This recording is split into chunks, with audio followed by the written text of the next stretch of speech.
আমের এই আচারের প্রত্যেকটা টুকরো নরম রসালো হবে, কিন্তু টুকরোগুলো ভেঙে ভেঙে যাবে না। আর এই আচারটা একটু শুকনো শুকনো রাখলেই খেতে বেশি ভালো লাগে। রুটি, পরোটা, পাউরুটি সবের সাথে এই আচারটা খেতে অসাধারণ লাগে। এই পদ্ধতিতে আমের এই শুকনো আচারটা একবার বানিয়ে দেখো, অন্য আচারের থেকে এই আচারটাই সেরা স্বাদের মনে হবে। আর সংরক্ষণ করেও রেখে দিতে পারবে কোনো রকম রোদে দেওয়ার ঝামেলা ছাড়াই। নমস্কার বন্ধুরা, বেঙ্গলি ওভেনে তোমাদের সবাইকে স্বাগত জানাই। কাঁচা আমের টক ঝাল মিষ্টি এই আচারটা বানানোর জন্য আমি প্রথমে এখানে 1 কেজি আম নিয়েছি। আমগুলোকে প্রথমে খুব ভালোভাবে ধুয়ে তারপর জল ঝরিয়ে নিয়েছিলাম, কারণ আমগুলো ছাড়িয়ে নেবার পর আর ধোয়া যাবে না। আমি এখানে আরও 3টে ছোটো সাইজের আম অ্যাড করে নিয়েছিলাম। আমগুলোর ওজন 200 গ্রাম হবে, মানে আমি এখানে মোট 1 কেজি 200 গ্রাম আম নিয়েছি। আমগুলোকে খোসা ছাড়িয়ে এইভাবে গ্রেটারে গ্রেট করে নিতে হবে, আর গ্রেটারের বড় ছিদ্র দিয়ে গ্রেট করতে হবে, তবেই আচারটা দেখতে এবং খেতে ভালো লাগবে। গ্রেটারের ছোট ছিদ্র দিয়ে গ্রেট করলে আমটা এরকম ঝুড়ো থাকবে না, বাটা বাটা হয়ে যাবে। তাই বড় ছিদ্র দিয়ে গ্রেট করে নিতে হবে।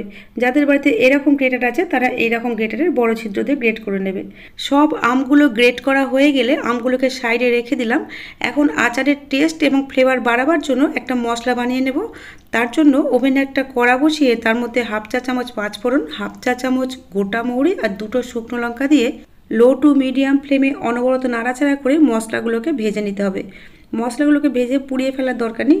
হালকা ভাজা হয়ে যখন সুন্দর একটা ফ্লেভার বেরোবে, তখন প্লেটের মধ্যে ঢেলে এগুলোকে হালকা ঠান্ডা করে নিতে হবে। ওই কড়াটা কি ওভেনে আমরা আবার বসিয়ে দিয়েছি। এখন এই কড়ার মধ্যে দিয়ে দেব বাতাসা। হ্যাঁ বন্ধুরা, আজকে আমি আচারটা বাতাসা দিয়েই বানাবো। ঘরে যদি অনেক দিন থেকে বাতাসা পড়ে থাকে আর সেগুলো নরম হয়ে যায়, সেই নরম বাতাসা দিয়েও এই আচারটা বানিয়ে নিতে পারো। বাতাসাগুলোকে একটু গলিয়ে নেবার জন্য সাথে 4 টেবিল চামচ জল দিলাম, আর ফ্লেমটাকে এখন লো করে দিয়েছি। আমার কাছে বাতাসার পরিমাণ যেহেতু একটু কম ছিল, তাই এর মধ্যে আমি 150 গ্রাম চিনি দিলাম। এখানে আমি 1 কেজি 200 গ্রাম আমের জন্য 350 গ্রাম বাতাসা আর 150 গ্রাম চিনি নিয়েছি। মিষ্টিটা তোমরা তোমাদের স্বাদ অনুযায়ী কম বেশি করে নেবে। সাথে দিলাম 2টো তেজপাতা আর একটা দারচিনির টুকরো। এই তেজপাতা আর দারচিনির টুকরোটা এই আচারের মধ্যে খুব ভালো একটা ফ্লেভার নিয়ে আসে। আর এই যে মশলাটা আমরা ভেজে রেখেছিলাম, এটাকে আমরা এখন আধ ভাঙা করে নেব, কারণ এখন ঠান্ডা হয়ে গেছে। এদিকে দেখো, বাতাসা আর চিনিটা খুব ভালোভাবে গলে গেছে। এখন এর মধ্যে আমি কিছুটা আদাকে গ্রেট করে দিয়ে দেবো। এখানে আমি 1 ইঞ্চি মতো আদা এভাবে গ্রেট করে দিচ্ছি।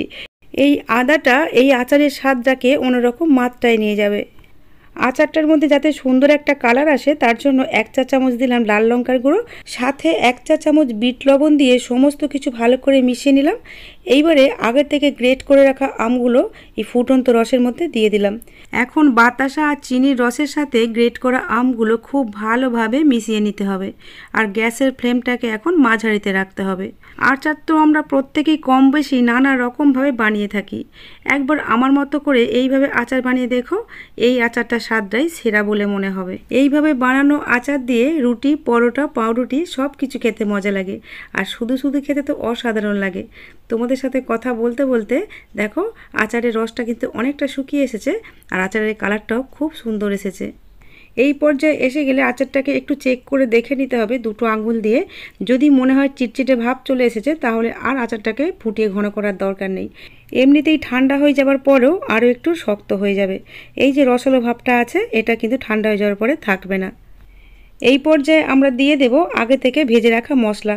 এখানে আমি 2 চা চামচ মশলা দিয়ে দিলাম। মশলাটাকে খুব ভালোভাবে আচারের সাথে মিশিয়ে দিয়েছি। ফ্লেমটা কিন্তু এখন লোতে আছে। মশলাগুলো ভালোভাবে মিশিয়ে নেবার পরে আমরা যে তেজপাতা আর দারচিনিটা দিয়েছিলাম, সেগুলো তুলে ফেলে দিয়েছি, কারণ এগুলোর ফ্লেভার আমের আচারের মধ্যে ঢুকে গেছে, তাই এগুলো রাখার আর কোনো প্রয়োজন নেই। দেখো কত লোভনীয় দেখতে হয়েছে, আর খেতেও কিন্তু অসম্ভব সুন্দর হয়েছিল।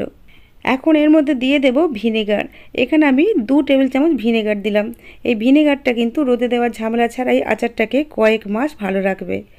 এখন আমরা গ্যাসের ফ্লেমটা অফ করে দিয়েছি। ঠান্ডা হয়ে যাবার পরে এই রসটা কিন্তু থাকবে না, টেনে যাবে। গ্যাসের ফ্লেমটা অফ করে দেওয়ার কিছুক্ষণ পরে তোমাদের দেখাচ্ছি আচারটা দেখো আগের থেকে কতটা ঘন হয়ে গেছে। আচারটা এখনও কিন্তু অল্প গরম আছে।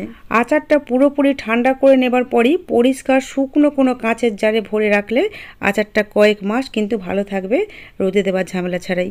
আর যদি রোদে দেওয়ার সুযোগ থাকে, তাহলে আরও বেশি দিন পর্যন্ত সংরক্ষণ করে রাখতে পারবে। আমি আমার চ্যানেলে এই রকমই আমি সহজভাবে তৈরি নতুন নতুন রেসিপির ভিডিও আপলোড করে থাকি। এই রকম রেসিপির ভিডিওর আপডেট সবার আগে পাওয়ার জন্য ইউটিউব থেকে দেখলে চ্যানেলটা সাবস্ক্রাইব করার, আর এফবি পেজ থেকে দেখলে পেজটাকে ফলো করে নেওয়ার অনুরোধ রইল। বন্ধুরা, আজ তাহলে এই পর্যন্তই।